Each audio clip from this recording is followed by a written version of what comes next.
He was always lost in his own little world. But everything changed the day his mom told him that his grandma had cancer. He said goodbye to his favorite games and started packing. He came to see his grandma, determined to stay by her side. Every morning at 5 a.m., he'd wake up and help her sell porridge from her little street cart. On the way home, he'd walk with her to meet her friends. But deep down, he wasn't doing it out of love. He thought if he stayed by her side till the end, people would see him as a dutiful grandson, and he'd inherit her wealth.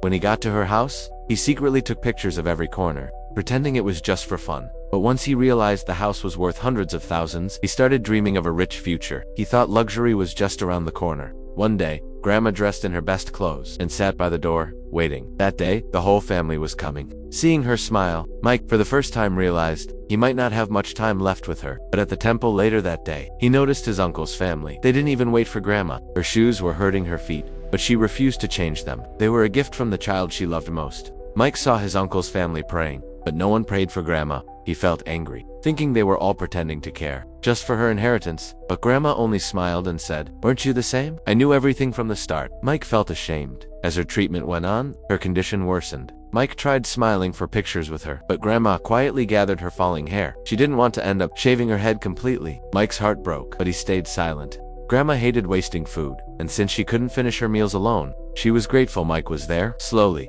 she began to trust him. But strangely, Mike no longer remembered his original plan. One day, Grandma's money went missing from the security camp. It was clear his uncle had taken it. That money was meant for buying her burial plot, but she forgave him anyway. She even asked her brother for help, but he refused. Grandma stayed quiet. On the way home, Mike couldn't hold it in. He asked, "Why buy such a big place?" She answered, "If my resting place is beautiful, maybe you'll remember me and visit often." Mike went silent, just holding her hand tightly. Her illness got worse. At night, she stayed awake in pain, while Mike sat quietly beside her.